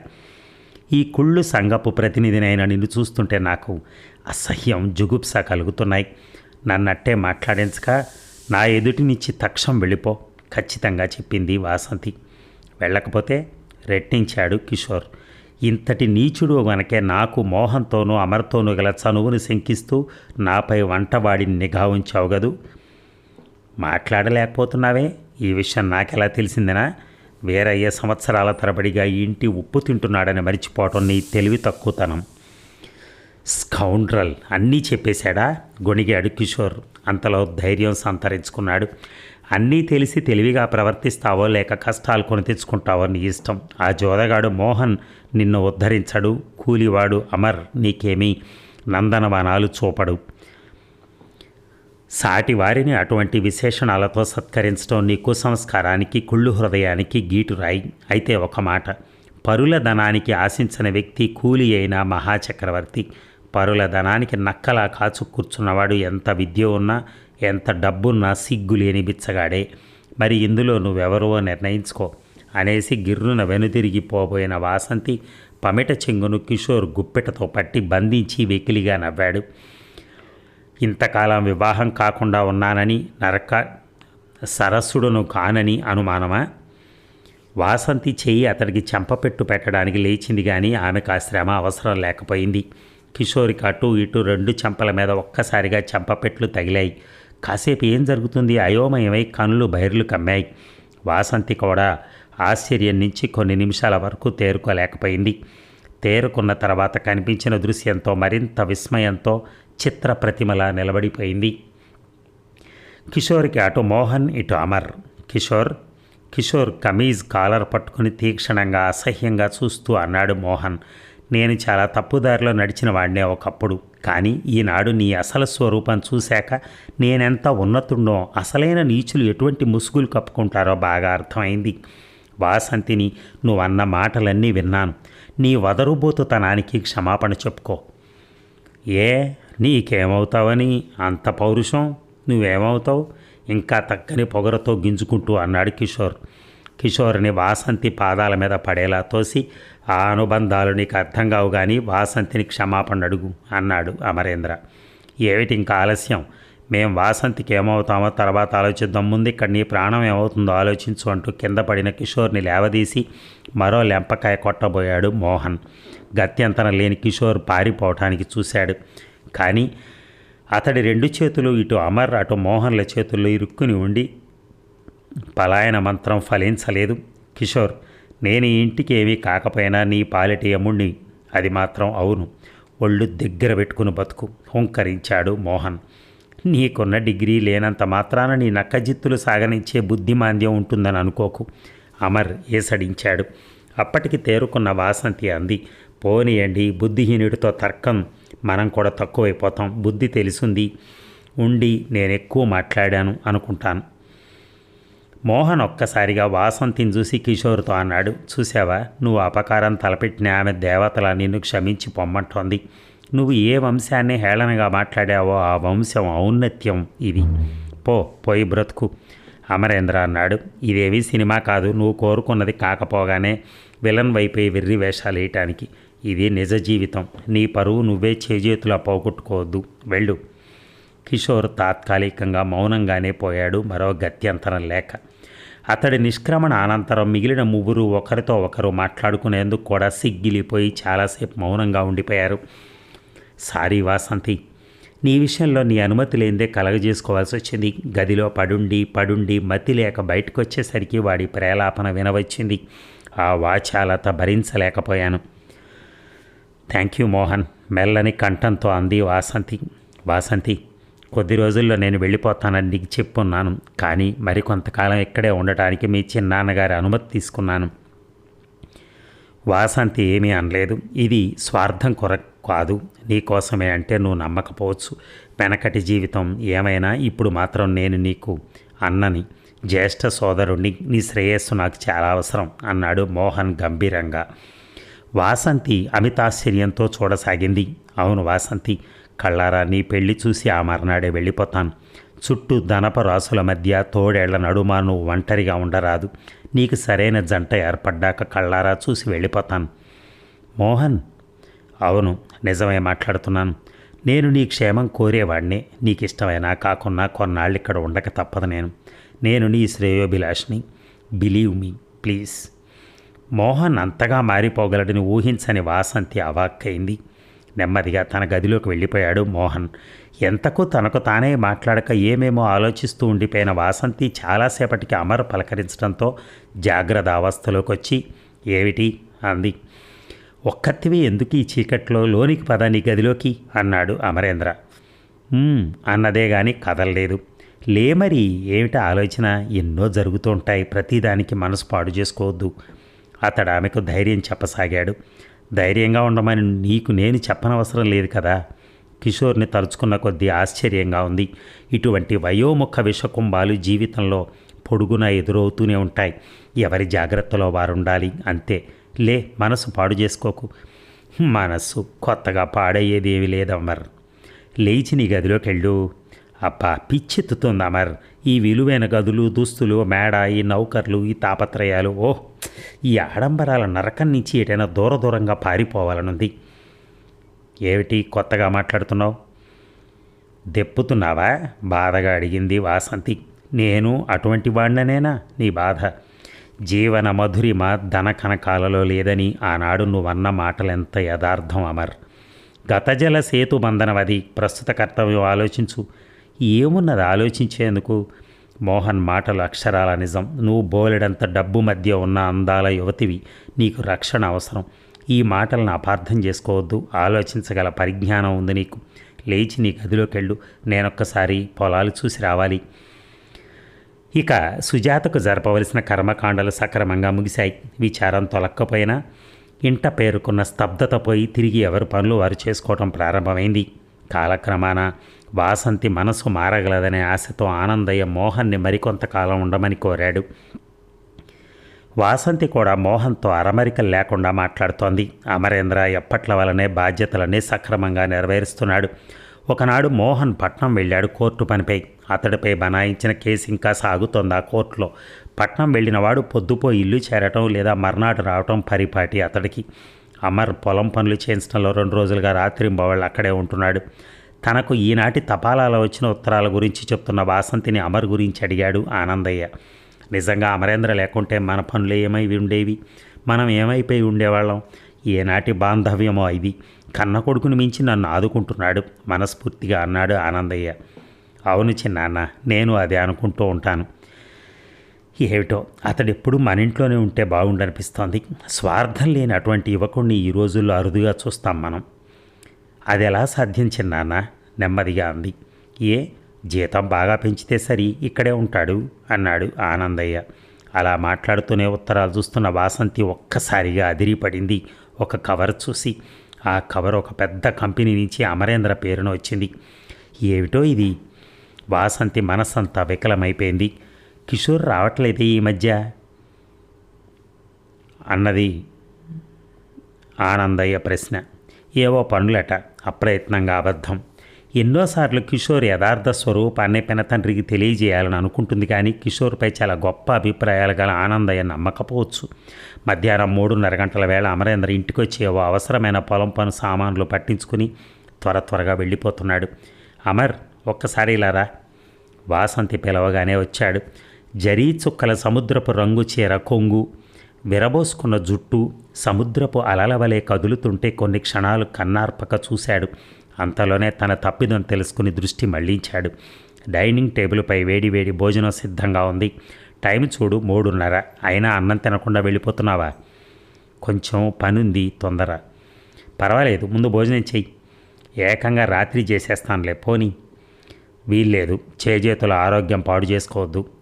అబ్బా, అక్కడ కూలీలు ఒక్కళ్ళు పనిచేస్తారా, నేను లేకుంటే? రాత్రి తింటా కదా. అన్నట్టు నీకేదో ఉత్తరం వచ్చింది. నాకా? ఏది? మరి ముందు భోజనం చేయి, లేకుంటే ఇవ్వను. చేతిలో కవర్ను చూపి కవ్విస్తున్నట్టుగా అంది వాసంతి. అమర్ అందంగా నవ్వి భోజనం వద్ద కూర్చున్నాడు. ఇదిగో నీ ఉత్తరం. ఈ అన్నం చేత్తో ఎలా చూసేది, కాస్త విప్పి చదువుతావా అన్నాడు. ఓ, కానీ అది నేను చూడవచ్చైన విషయమో కాదో. నాకు అటువంటి రహస్యాలేం లేవు వాసంతి. అయితే చదువుతున్నాను. ఒక కంపెనీ వారి ఇంటర్వ్యూకి రమ్మని ఒక నగరం నుంచి రాసిన ఉత్తరం అది. అమరేంద్ర విని ఊరుకున్నాడు. ఉత్తరంలోని విషయాల కంటే వాసంతి చనువు సాన్నిహిత్యాలు అతడి నిగ్రహాన్ని పరీక్షకు పెడుతున్నాయి. నేడు ఆమె అందం అతడి కళ్ళను జిగేలు అనిపిస్తోంది. అయితే ఇక్కడి నుంచి వెళ్ళిపోతావా అమర్? ఆ స్వరంలోని విషాదం విని అమర్ ఆశ్చర్యంగా చూశాడు. వెళ్ళాలి కదా మరి అన్నాడు ముక్తసరిగా. ఏం వెళ్ళకపోతే? ఆ ప్రశ్న విని తలెత్తిన అమరేంద్ర చూపుల్లో అనేక భావాలు. చటుక్కున దృష్టి మళ్లించి ఎటో చూస్తూ అన్నాడు. ఏదో ఒక మంచి ఉద్యోగంలో స్థిరపడద్దా?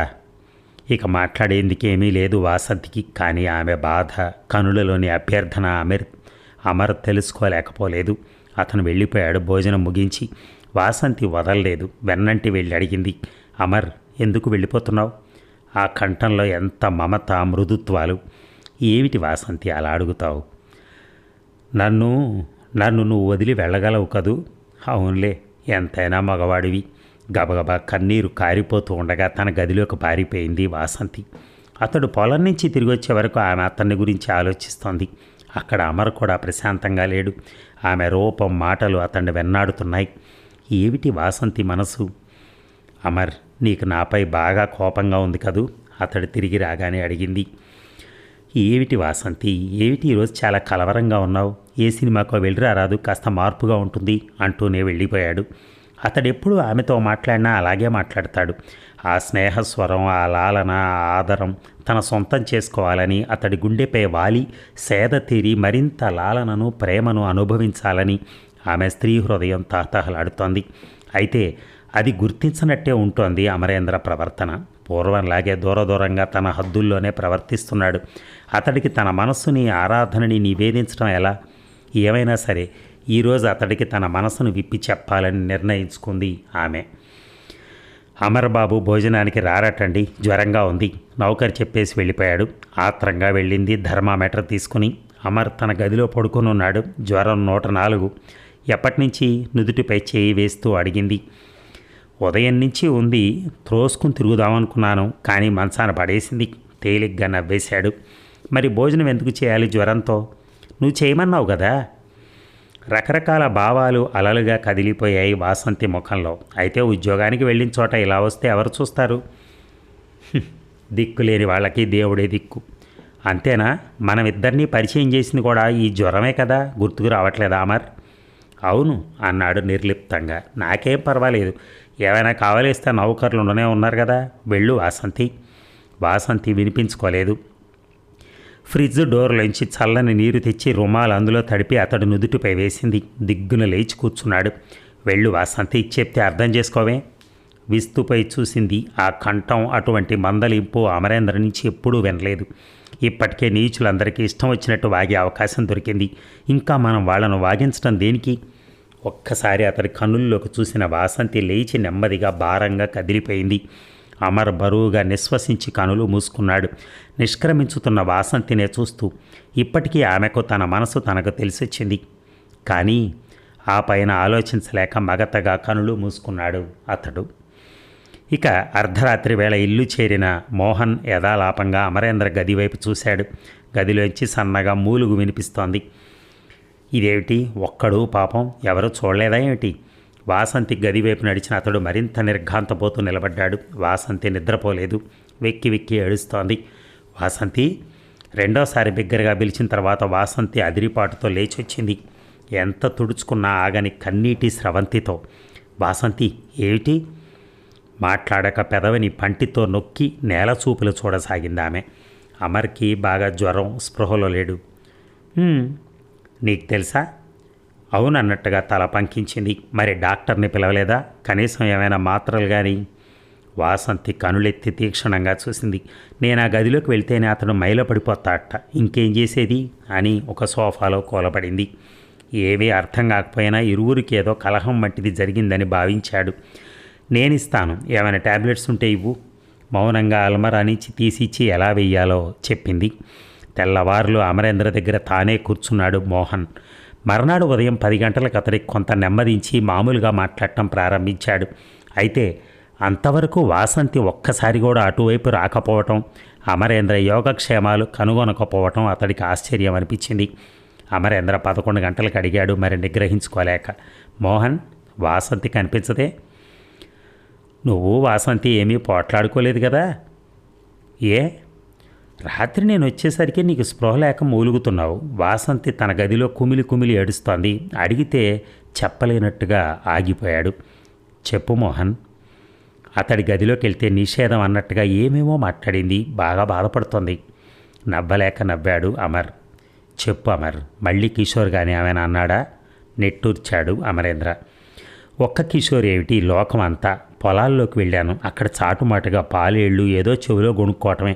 వాసంతికి అండగా ఉందామనుకుంటూ పరోక్షంగా అపకారం చేస్తున్నామేమో అనుకుంటున్నాను. మోహన్ ముఖం ఎర్రబడింది. గంభీరంగా ఆలోచిస్తూ ఉండిపోయాడు. ఆ ముఖంలో కోపం, స్నేహం, అభిమానం, పౌరుషం అన్నీ కలగాపొలగంగా నర్తించుతున్నాయి. నేను కొన్ని ఉద్యోగాలకు అప్లై చేశాను. నిన్న 2 ఉద్యోగాలకు ఇంటర్వ్యూలు వచ్చాయి. అప్పటి నుంచి వాసంతి చికాగ్గానే ఉంది. నేను వెళ్ళిపోవటం ఆమెకి ఇష్టం లేదు. మోహన్ ప్రసన్న వదనంతో సూటిగా చూశాడు. నిజం చెప్పమర్, వెళ్ళిపోవటం నీకు మాత్రం ఇష్టమా? వాసంతి ఏమైపోతుంది? మోహన్ ప్రశ్న విని అమర్ తలవాల్చుకున్నాడు. అసలు మనసులో ఈ తుఫాను వల్లనే నీకు ఈ అనారోగ్యం. ఇది ఆరోగ్యం పాడై వచ్చిన జ్వరం కాదు. అమర్ హృదయ అంతరాళం నుంచి బలమైన నిట్టూర్పు బాధగా వెలువడింది. ముఖం వాల్చుకుని కూర్చున్న అతడి భుజంపై సస్నేహంగా తట్టుతూ అడిగాడు మోహన్. అమర్, అసలు నీకు వెళ్ళిపోవాలని ఎందుకు అనిపించింది? ఇప్పుడు సమాధానం లేదు అమరేంద్ర నుంచి. అమర్, నాకు తెలుసు నువ్వు ద్వైధీ భావంతో సతమతమవుతున్నావు. వాసంతిని ప్రేమించను లేక ద్వేషించను లేక నలిగిపోతున్నావు. అమరేంద్ర నుంచి నిట్టూర్పే సమాధానమైంది. అమర్, వాసంతి నువ్వు మొదటి స్నేహితులు. అయితే అప్పటి వాసంతి లోకమెరుగనిది. తన మనసు తనకే తెలియని అర్భకురాలు గనక నిన్ను గుర్తించలేకపోయింది. కానీ అది అగౌరవం మాత్రం కాదు. మధ్యలో వచ్చిన నన్ను ఒక దుస్వప్నంగా మర్చిపో. నేను కేవలం డబ్బు కొరకే వివాహం చేసుకోవాలనుకున్నాను, కానీ ఎప్పుడూ చిరబురలాడే ఆమెపై నాకు ప్రేమ, శ్రద్ధలు ఉండేవి కావు. వివాహానంతరమే ఆమె నన్ను భర్తగా స్వీకరించాలనుకుంది. ఫలితంగా మేము దూరంగానే ఉండిపోయాం. నమ్మగలిగితే నా మాటలు నమ్ము. వాసంతికి నువ్వెలా స్నేహితుడివో నేను అలా అభిమానిని మాత్రమే. ఏం మాటలు మోహన్, నాకెప్పుడు ఆ అనుమానం లేదు. మరి నీ విలువ తెలియని నేను నిన్ను నిర్లక్ష్యంగా తోలనాడిన సంఘటనలున్నాయి. వాసంతి స్వయంగా చిన్నబుచ్చిన సంఘటనలు కూడా ఉన్నాయి. అన్నీ సహించి సహనం ప్రదర్శించి అందరి దృష్టిలోనూ ఉన్నతుడు అయ్యావు. మరి నేడు వాసంతి తన తప్పిదం తెలుసుకుని నిన్ను మనసారా గౌరవిస్తున్న సమయంలో ఇదేమిటిలా? నా నిష్క్రమణ మిమ్మల్ని సన్నిహితుల్ని కావించవచ్చు అనే ఆశ, అంతే మోహన్. ఓ, మంచి విషయమే గుర్తు చేశావు. అయితే నా నిష్క్రమణ వల్ల మీరు దగ్గర కావచ్చు కదా? నా అభిప్రాయం అది కాదు అని స్పష్టీకరించాలనుకున్నాడు. కానీ పొలాల్లో పనిచేసే మనుషులు పరుగు పరుగున రావడంతో ఆ సంభాషణకు అంతరాయం కలిగింది. ఏమిటి? అమర్ అయోమయంగా చూస్తూ అడిగాడు. వచ్చిన వారి ఆతృతను కంగారును విస్మయంగా చూస్తూ. మమ్మల్ని బయటికి నెట్టి పొలాలన్నీ కిషోర్ బాబు స్వాధీనపరుచుకున్నారు బాబు. మోహన్ అమర్లు ఒకేసారి ఆశ్చర్యం వెలిబుచ్చుతూ ముఖముఖాలు చూసుకున్నారు. ఆయనకు మన అయ్యగారు బాకీ ఉన్నారట. దానికి బదులు పొలం ఆయనే స్వయంగా వ్రాసిచ్చారట. నమ్మశక్యం కాకుండా ఉందే. వాసంతిని కబురంపగా వచ్చింది. వింటూనే ఉగ్రురాలైపోయింది. ఇందులో ఏదో మోసం ఉంది. చిన్నాన్నకు అసలు బాకీ ప్రసక్తి లేనే లేదు. ఆయనకు అసలు రుణాలంటేనే అసహ్యం.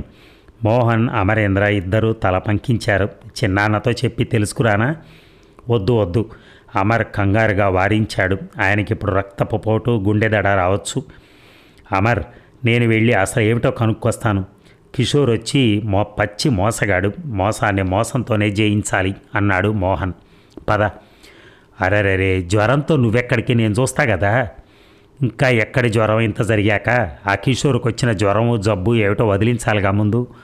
వాసంతి మౌనంగా చూస్తోంది. కానీ ఆ మనసులో అనేక భావాలు సముద్రపు అలలుగా హోరెత్తుతున్నాయి. గుమ్మం దాటుతూ వెనక్కొచ్చాడు అమర్.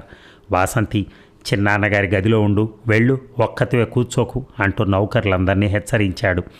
అమ్మాయి గారు, అయ్యగారు జాగ్రత్త, మేము తిరిగి వచ్చేవారికి ఎవరూ వెళ్ళిపోకండే. అమర్, చాలా నీరసంగా ఉన్నావు.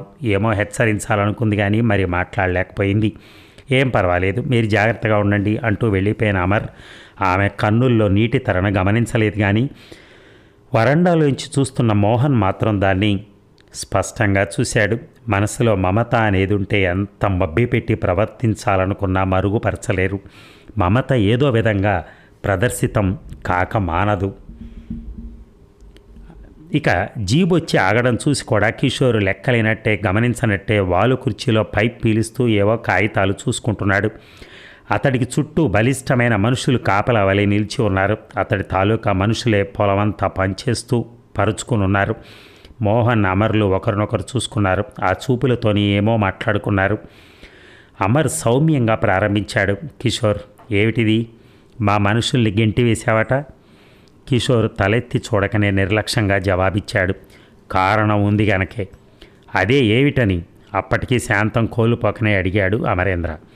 ఏమిటో యజమానులకు తెలుసు, నౌకర్లకు అనవసరం.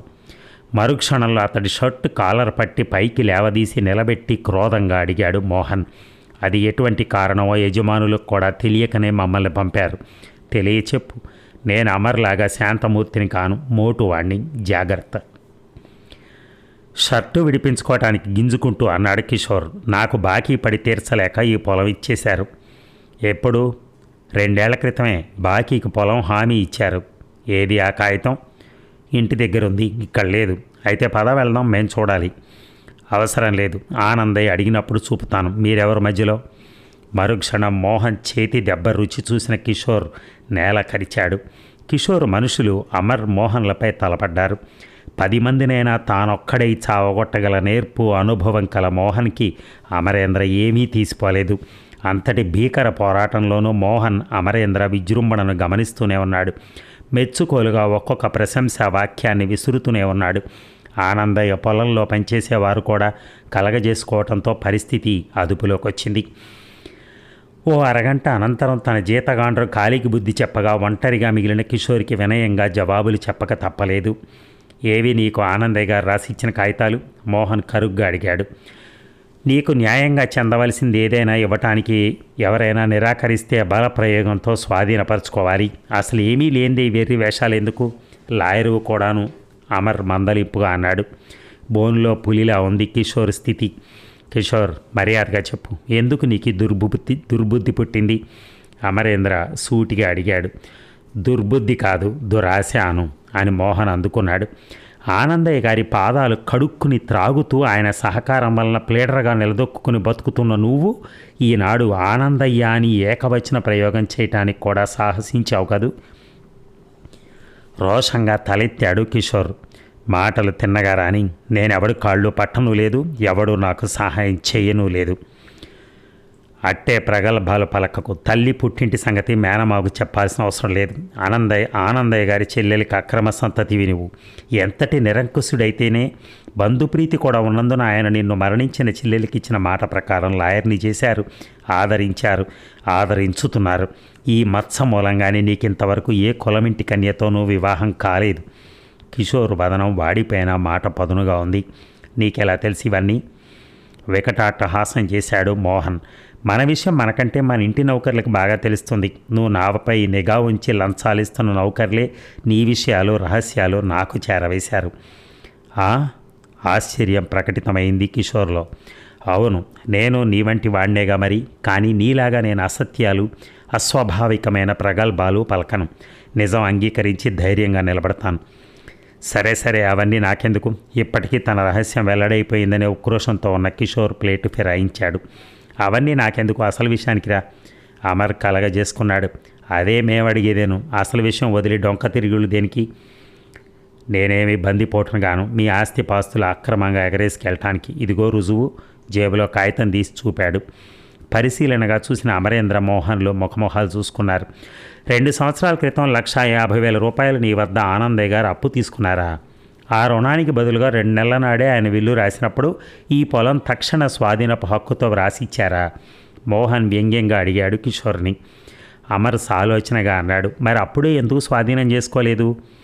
కుటుంబం అంతా కష్టాల్లో ఉన్నారు, అందుకని నేను మంచి మనసుతో తాత్సారం చేశాను అన్నాడు. కావచ్చు, కానీ విషయం ఇంత గోప్యంగా ఉంచవలసిన అవసరం ఏమొచ్చింది? సంభాషణ తీరు శాంతంగా ఉండటంతో కిషోర్ గొంతు లేచింది. వ్రాసినవారు ఆయన, తీసుకున్నవాణి నేను. ఇది తెలియాల్సినంత ముఖ్యులెవరూ లేరే. అయితే పద, ఈ మీమాంస ఆయన వద్దనే తేలవలే. నాకేం అవసరం లేదు ఖచ్చితంగా అన్నాడు కిషోర్. మరో దొమ్మి జరగాల? మాట వింటావా? చేసేది లేక కిషోర్ అమర్ మోహన్ల వెంట నడిచాడు. ఇక విషయమంతా వింటూనే ఆనందయ్య అసహ్యంతో కాండ్రించి ఉమ్మాడు. నీచుడా, నీ హీన జన్మను కూడా విస్మరించి చెల్లెలు బిడ్డవని ఆదరించినందుకు ఎంత విషం గ్రక్కావురా. పావుని పాలు పోసి పెంచానా నేను? వాసంతి కనులు ఆశ్చర్యంతో రెపరెపలాడాయి. కిషోర్ మీ చెల్లెలు కొడుకా చిన్నాన్న? అవును, దానికి బుద్ధి లేని కారణంగా ఈ హీనుడు పుట్టాడు. బ్రతికుండగా నేను దాని మొహం చూడలేదు. కానీ ఆఖరి రోజుల్లో హీనప చావకుండా ఏర్పాటు చేశాను. ఎంతైనా నా చెల్లెలు, అందుకే దాని బిడ్డను చదువు చెప్పించి ఆదరిస్తానని మాటిచ్చాను. మాట నిలుపుకున్నాను. వీధుల్లో బిచ్చమెత్తుకోవాల్సిన వాడు న్యాయవాది అయ్యాడు నా ప్రాపకంతో. పాలు పోసిన చేతినే కరిచాడు. ఈరోజు వేప చెట్టుకు పంచదార పోసి పెంచితే మామిడి పళ్ళు కాస్తుందనుకున్నాను. మోసపోయాను. ఇంతకీ ఈ కాగితం మీద మీ పేరు మీరెందుకు సంతకం చేశారు? వాసంతి అడిగింది. నేనెందుకు చేస్తానమ్మా, దుర్మార్గుడు నేను జబ్బు పడినప్పుడో లేదా సుజాత కోసం మతి పోగొట్టుకున్నప్పుడో కంగారుగా సంతకం పెట్టించుంటాడు. 2 పైసలు విలువ చేయనివాడు నాకు 2 లక్షలు ఇచ్చాడా? లేదా ఫోర్జరీ కూడా కావచ్చు వాసంతి, కంగారు పడకు అని మోహన్ అన్నాడు. అందరూ అలా తర్జన భర్జనలో ఏమారి ఉన్న సమయంలో కిషోర్ బయట వరండాలోకి జారుకున్నాడు. అక్కడి నుంచి వికటాట్టహాసం చేస్తున్న అతన్ని అందరూ అదరిపాటుతో చూశారు. ఫోర్జరీ కాదురా ముసలాడా, నీ సంతకాలే అవి. తెలివిగా వ్రాయించుకున్నాను. నువ్వు నా తల్లిని తండ్రిని అగౌరవపరిచిన దానికి కక్ష తీర్చుకున్నాను.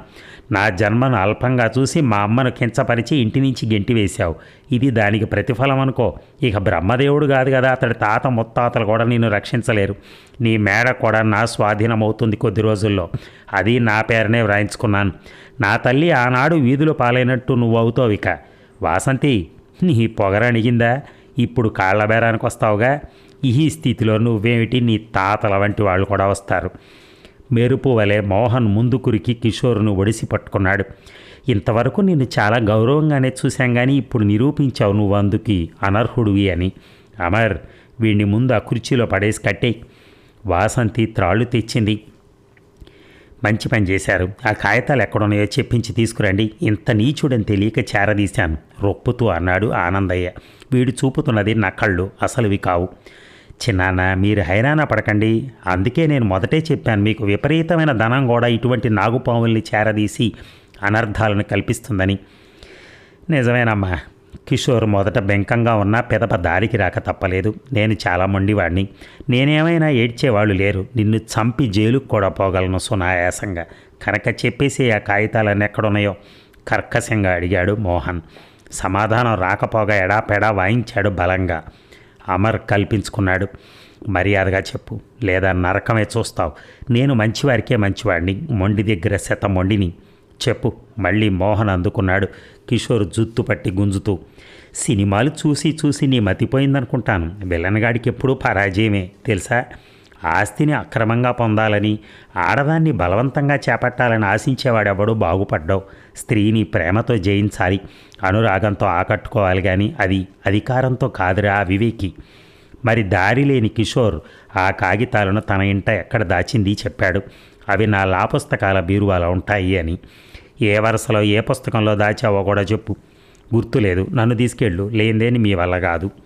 పావుగంట తర్వాత కాగితాలతో తిరిగి వచ్చిన అమరేంద్రను చూసి నీరు గారిపోయాడు కిషోర్. తన మనుషులు అతన్ని అంతు చూస్తారనే ఆశతోనే వివరాలు చెంపి పంపాడు, తిరిగి రాడని. వీడికి మన స్థిరచరాస్తులతో దేంతోనూ సంబంధం లేదని, ఈ జరిగిన దానికి క్షమాపణలు చెప్పుకోమని వ్రాయించి తీసుకోండి. వాడి దస్తూరితోనే ఉండాలి, ఆనందయ్య ఆజ్ఞాపించాడు. కిషోర్ ఏడుపు మొహంతో రాసి సంతకం చేశాడు. అమర్ అన్నాడు, కిషోర్, మరెవరైనా అయితే నిన్ను కోర్టుకి ఇడిచి నిన్ను సర్వనాశనం చేసుందరు. ఆనందయ్య గారు మంచివారు. ఇకనైనా తిన్న ఇంటి వాసాలు లెక్కించడం మాని లక్షణంగా బ్రతుకు. కిషోర్ తల వాల్చుకుని నిష్క్రమించాడు. మీ ఇద్దరికి ఎలా కృతజ్ఞత చెప్పుకోవాలో తెలియటం లేదు బాబు, ఆనందాశ్రువులతో అన్నాడు ఆనందయ్య. నా కొడుకు లేకున్నా మీరిద్దరే కుమారులే కాపాడారు నన్ను, నా పరపతిని. మీరెక్కడికి వెళ్లేందుకు వీల్లేదు. మీ బుద్ధి శ్రమలతో మీరు నిలబెట్టిన ఈ ఐశ్వర్యం మీదే. మీ ఇద్దరికీ సమానంగా వ్రాస్తాను. ఊహించని ఈ మార్పు మోహన్ని అమరేంద్రని అవాక్కుగా నిలిపింది. ఇద్దరూ కంగారు పడుతూ వాసంతిని చూశారు, ఆమెకి ఎక్కడ కోపం వస్తుందో అని. కానీ వాసంతి అసలు ఆ మాటలు విందో లేదో కూడా తెలియలే. ఆమె తదేక దృష్టితో అమర్ని చూస్తోంది. నా మాటలకి ఎవరూ మాట్లాడరేమిటి? ఆనందయ్య రెట్టించాడు. మీ ఆలోచనలు ఎప్పుడూ బాగుంటాయి చిన్నాన్న, నేను అలాగే జరగాలని అనుకున్నాను. మోహన్ మాట్లాడాడు మొదట. నేను ఒంటరిని, ఏకాకిని, నా బ్రతుకు ఎక్కడైనా వెళ్ళిపోతుంది. నాకే ఆశలు మిగలలేదు. ఈరోజు ఈ పని కేవలం విద్యుక్త ధర్మంగా భావించి చేశాను. వాసంతి పెళ్లి చూసి వెళ్ళిపోతాను. లక్షల ధనాన్ని నేనేం చేసుకోవాలి గనక నాకేం వద్దు. అమరేంద్ర అన్నాడు. వాసంతి మీకు వారసురాలు, నేను నౌకర్ని. ఆస్తిలో భాగం కోరుకునే దురాశాజీవిని కాను. మీకు దయ ఉంటే నా జీతం నెలకు 200 పెంచండి చాలు. మీ సేవలో ఇక్కడే గడిపేస్తాను. ఇదేమిటమ్మా వాసంతి? బేలగా చూశాడు ఆనందయ్య. వాసంతి నెమ్మదిగా తలెత్తి అమర్ మోహన్ల నిరువురిని ఉద్దేశించి అంది. అమర్, వాసంతికి ఐశ్వర్యంపై మమకారం లేదు. నా భర్త ధనమే నాదవుతుంది, అది ఎంత అల్పమైనా సరే. మోహన్, నువ్వెక్కడికి వెళ్ళొద్దు. నా చిన్నాన్నగారే నీకు చిన్నాన్నగారు. నీ ఇంటిలో నువ్వు ఉంటావు. నీ ఆస్తిని నువ్వు సద్వినియోగం చేస్తావు. సుజాతకి ఆత్మశాంతిని కలిగిస్తావు. ఇక్కడ నేను ఉండలేను వాసంతి అన్నాడు మోహన్. ఎక్కడికి వెళ్ళినా సుజాత నీడ, నా జ్ఞాపకాలు నీ వెంటనే ఉంటాయి మోహన్. బైరాగి గుడ్డల్లోనూ దేశాటనలోనే చిత్తశాంతి లభించదు. జ్ఞానము, మానసిక వైరాగ్యం కలవారెక్కడైనా ఇతరులకు శాంతిని కలిగిస్తూ తాము శాంతిగా బ్రతుకుతారు. సుజాత నిన్ను ఏమి అర్థించిందో ఆ సౌభాగ్యం కొందరు యువతులకైనా లభింపజేయి. నీకు సంక్రమించిన సంపాదనతో అజ్ఞానం వల్ల, పేదరికం వల్ల, ఇతరుల అన్యాయం వల్ల ఎందరో ఆడపిల్లలు పవిత్రమైన పసుపు తాడు బంధానికి నోచుకోకుండా పతితలుగా మారుతున్నారు. నీ చుట్టూ ఉన్న కొందరికైనా నువ్వు ఆ పాటలు తప్పించి వారి జీవితానికి పచ్చదనం ప్రసాదించి ఆ పసిమిలో నీ సుజాతను చూసుకో. ఈ చెల్లి చేత సేవ చేయించుకో. మోహన్ వింటున్నాడు. ఏం మాట్లాడవు మోహన్? సుజాతను అడ్డు వేసి బంధించావుగా, ఇక నేను మాట్లాడేది ఏముంది? అయితే నాది ఒక కోరిక అన్నాడు మోహన్. చెప్పు. ఈ విశాల విశ్వంలో నాకు కల ఆత్మీయులు అమర్, మరి నువ్వు. ఈ ఇంట పచ్చదనం, నిండుదనం ముందు మీ ఇరువురితోనే ప్రారంభం కావాలి. మీరిద్దరూ ఒక్కటైన నాడు మీ దంపతుల చేతుల మీదుగా సుజాత నారీ నికేతన్కి ప్రారంభోత్సవం కావాలి. వాసంతి క్రీగంట అమరేంద్రన్ చూసింది. అమర్ వదనం నిండుగా గంభీరంగా చిరుహాసం నర్తిస్తూ ఉంది. అతడి మనసులోని మధుర భావలాహిరి ముఖంపై స్పష్టంగా ప్రతిఫలిస్తోంది. మోహన్ నెమ్మదిగా ఆ ఇద్దరి చేతులు కలిపి ఆనందయ్య చెంతకు నడిపించుకుని వెళ్ళాడు. తనకు పాదాభివందనం చేసిన జంటను ఆనందాతిరేకంతో దీవించాడు ఆనందయ్య. ఇద్దరు 10 కాలాల పాటు హాయిగా బ్రతకండి, సౌభాగ్యవతీ భవ, పుత్ర పౌత్రాభిసిద్ధిరస్తు. అదండి సీరియల్. ఈ సీరియల్ ఈ రోజుతో సమాప్తం. పసుపు తాడికి మనం శుభం కాడేశాం. మళ్ళీ రేపటి నుంచి మరొక సీరియల్తో మనం స్టార్ట్ చేద్దాం. Thank you. ఈ సీరియల్ మీకు నచ్చింది అనుకుంటాను. మీ చివరి కామెంట్స్ని నేను రేపు చూడాలనుకుంటున్నాను. Thank you.